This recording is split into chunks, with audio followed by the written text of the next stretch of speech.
everybody, welcome to my channel, The Ready Nurse Nay. If you are new to the channel, welcome. If you are returning, I want to say thank you. Go ahead, subscribe, and keep following on for good content. My name is Nay. I have a bachelor's of science in nursing. Right now, when I'm making this video, it is December 23, but when I post it, it's probably going to be January 24. So in that case, I'm already be a registered nurse. So and I want to say Happy New Year. Happy New Year to you, okay, whenever this video gets posted. But anyway, grab you some tea, some whatever you're drinking. This says hope on it. It's lots of hope. And let's get into the video, okay? So first off, this video is entitled New Grad Nurse Warning. So 6 new grad nurse warnings when you're in the process of searching for jobs, okay? So before you're, this is you when you finish school and you're searching for jobs. Some things that you should be aware of as a new grad nurse that I wasn't. And so I want you to learn from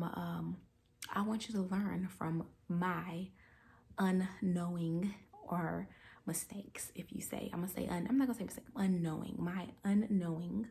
I want you to learn from that, okay? So you don't make the same unknowing decisions that I did not know. Uninformed, there you go. Uninformed, that's a better word. So anyway, 6 things, okay, to talk about when you're in the process of searching jobs so that you can be informed and make informed decisions for yourself, okay? Okay, so first thing I need you to know, and I want you to listen closely. Put your ear. Come on, listen closely. The first thing you need to know, I'm looking at my notes, y'all. The first thing you need to know is that, take a deep breath. New grad nurse pay sucks, okay? It sucks. It is probably the least amount of money that you will ever make in your entire nursing career. I don't know. You want to cough? Get your tea. Okay. If you see on the social media posts of like the new nurses are posting about their paycheck, and they're like they thought they were gonna be able to buy a jet or a Ferrari, and the only thing they can afford is a ham sandwich. If you've seen some of those posts, they're for real. They are for real. So I need you to just be prepared. That is probably the least amount of money that you will ever make as a nurse. Is that new grad nurse pay? It sucks. But there are ways to make some extra money, and I will make a video on that. But I need you to understand. And the reason why, you're like, why? You went to school all these years, you got all of this knowledge. Why do they want to pay you so little, right? Well, it's just the reality of the game is that, for one, you have no experience.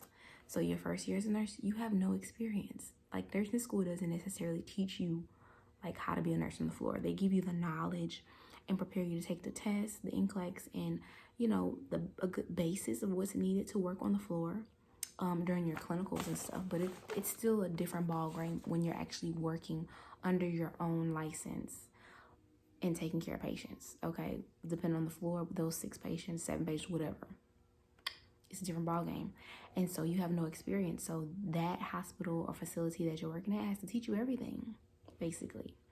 They have to teach you everything. So you have no experience. And then also, some hospitals just lowball you. They just lowball you just because they can, because you're new and you have no experience. Some hospitals just lowball you. Excuse me. And you don't have to accept it, but it's just something that you should be aware of. Okay, new nurse pay sucks, and some hospitals just lowball you. So my advice would be to do research in your area and to see kind of what the starting pay is for new nurses in your area. And if you apply to a hospital and they offer you something super low, you can ask them if they would match up. You can say, hey, the average for this area is this amount. Can you match this? Sometimes, and they may work with you.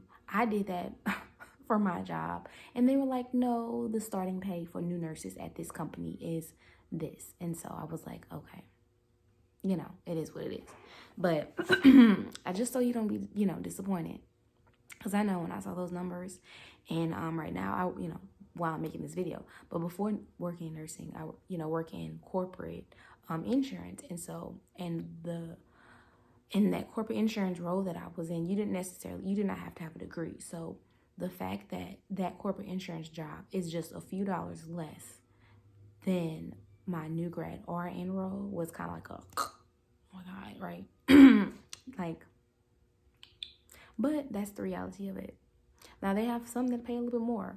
Some hospitals lowball you. You don't have to accept it, but it's just something to kind of be aware of. Advocate for yourself. Ask for a little bit more money, especially if it's a little low. If they say no, cool, you can accept it or move on, or go somewhere else. So just something to be aware of, right? Let's see. And I would say also too, I have in my notes here, especially if they're lowballing you, if you already have experience and you have certifications and licenses and like in the healthcare world already, they should be paying you a little bit more, even if you're starting off as a new grad, because you're still coming in with some experience. So if you're coming in already, you know, possibly you're already a nurse, like you're an LVN or LPN, maybe a CNA, maybe you're coming in with nurse tech experience, or even an EMT medic or a medical assistant, they should pay you a little bit more for your experience. I feel like that's fair, but they might not. So it's just something you can, you know, if you're already licensed and have experience in healthcare, you could push that for a little bit higher salary as a new nurse, a new graduating nurse. Something to be aware of. Okay, so that was one. One was kind of long. Okay, number two, oh, my voice, y'all.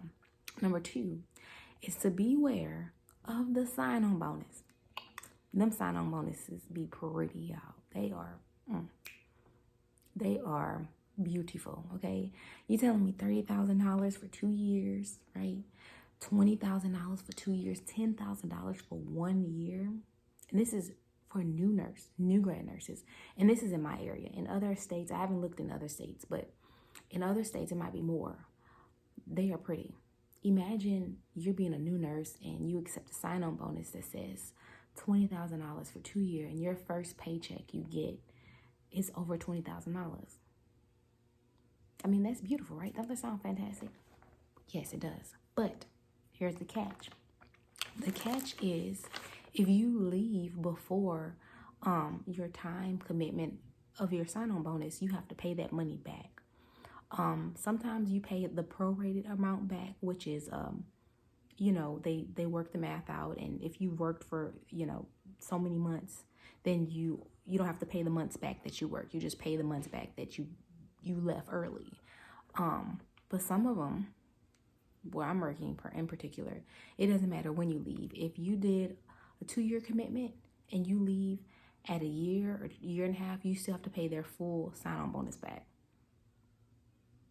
So it works out in the hospital's favor because it makes sure nurses that are taking those sign-on bonuses are going to stay for the amount of time that they committed to. So just be aware of that. Just be aware of that. The sign-on bonuses are pretty. I took the sign-on bonus for different reasons, for sure. But just know you better honor that commitment or be ready to have that money saved and pay it back if you leave early and you break your contract. So beware of the sign-on bonus. I will say the another thing to do is beware of like those school payment, work for payment commitment plans. And I put this in one of my videos because I use this as a way to help me pay for school because I needed it. I wouldn't have had no way to pay for my nursing education otherwise. And basically, it was a certain facility that I signed up with, and I was like, you pay for, you know, the commitment was they paid for a year of my nursing school, and I had to work for them for a year and a half. That's the commitment, and I signed that while I was in school.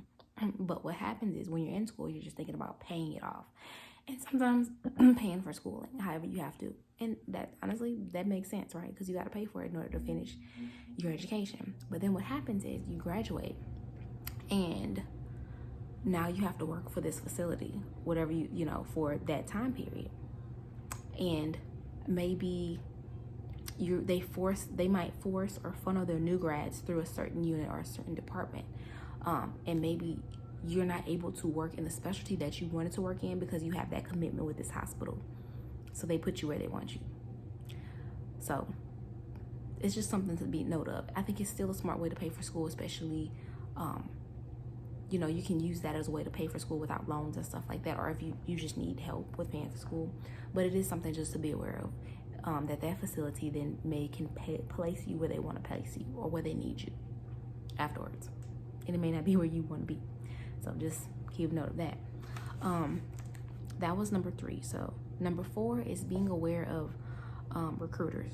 So all the hospitals, and I don't know about the facilities because I'm at a hospital, but all the hospitals for sure, facilities maybe, I'm not sure, have recruiters, and those recruiters are recruiting nurses and recruiting healthcare workers to work at their hospital. And so, you know, that's their job. You know, I don't know this for sure, but I believe, you know, they're definitely getting bonuses or something for placing people in some of the more undesirable or understaffed units. Okay, so when you're coming in fresh as a new grad and you might not know better and you're talking to a recruiter, they might kind of really be pushing you in the direction of working in a unit that is super understaffed because they get a bonus for it, even if that's not what you want to do. So my advice for you for that is advocate for yourself, just like you advocate for your patients. Advocate for yourself, and if it's a unit that you don't want to work on and you feel like that recruiter is pushing you in that direction, you just, you know, you're a grown-up. Say, no, that's not where I want to work. You know, I want to work in this field. Can you find something for me in this specialty? So advocating for yourself with the recruiters, if they have, you know, and you tell them that, and they should get a move on it. I'm trying to see. You can speak to another person, another recruiter, if you're having issues or something with one. But just being aware of that and sticking to your ground. If there's a certain specialty that you want to work in, even as a new grad, push for that, and at least kind of push and letting your recruiter know like this, and apply for all those positions, right? Don't be intimidated. Even if it's a specialty unit and you're a new grad nurse, apply for you and apply. Apply for you and apply, and push for where you want to push to go. Okay. You can do all of the tricks and stuff and make sure your resume and stuff is super pretty and have all the cover letters and reference letters and letters of recommendation.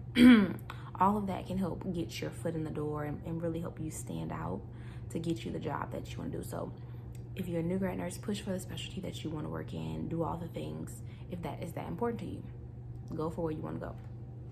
So that's kind of like the 4 remix. Being aware of the recruiters, but also pushing for where you want to go. Another thing to note, number 5, I don't know if this may be applicable to everybody, but for me, if you have a family, or just even if it's just you alone, if you're married or if you have a family, just to be aware, hospital medical plans are so expensive.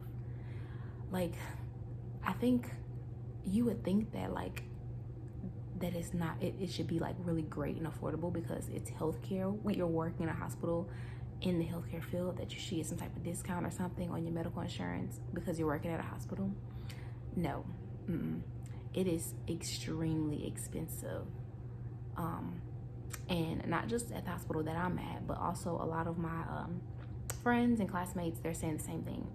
We're all in the same state, but in different areas, in different major cities, and they're saying the hospital plans, the medical plans are really, really expensive. So imagine paying, like, some of them could go up to $800 for a family plan. Imagine paying $800 a month or $400 out of each paycheck for medical insurance for your family. And not only that, still having to pay a copay on top of that, and meet a deductible. Well, not meet a deductible, but pay a copay on top of that. You know how much it adds up? That means you got to literally save to pay for your deductibles, your copays, I mean. So it's just something to be aware of. Medical plans are expensive. If you have a spouse or something, or you can get some type of other health insurance, anything else for the most part might be better than what they're offering at most large hospitals. Their medical insurance plans are super expensive, especially for families. So it's just something to be aware of. And then the 6th thing, hopefully you're still watching until then because I know it's kind of long, is that my voice, y'all, I'm sorry. Is that you may not always get your dream job right away, and that is okay. You still have to work. You still have, depending on where you are in life, you still have to work. You may still have bills you have to pay and a family you have to take care of, and so you have to accept some type of job, even if it's not your dream job, right? So for me, that was kind of me. I had like the dream job as a new grad of working in the OR, right? And so where I did my preceptorship at, there's a bunch of videos on my page too about that, my preceptorship in the OR and how I loved it. I was offered a job there, and I was offered a job at another hospital. but I couldn't accept it because I have I already had a work commitment with the hospital that I accepted and I'm working at, because they paid for a year of my schooling, the last year of my nursing school, so I have to commit a year and a half to working for them. So I didn't necessarily get to work. My first job wasn't necessarily my dream, I guess, or whatever specialty, but I'm still thankful for it. I'm still gonna learn a bunch of skills that's gonna build my foundation in nursing. It's still gonna grow me as a nurse. And so I'm still gonna learn, grow, and when I leave US, believe I'm coming out with a whole bunch of certifications, all the certifications I can get. Okay, the career ladder will be climbed and all that stuff in the time that I am at this hospital. So even though, just, you know, advice, if you don't get your dream job as your first job as a nurse, that's okay. You're still gonna learn and grow on whatever unit or whatever facility you're working at as a nurse and be developed. You're gonna know more. You're gonna know more in a year at wherever you decide to work as a nurse than you did when you first started and when you were a new grad. It's still experience. So I hope this was good information for you guys and that you enjoyed it. And peace, love, and blessings. Leave me some comments and I will see you on the next video. Bye.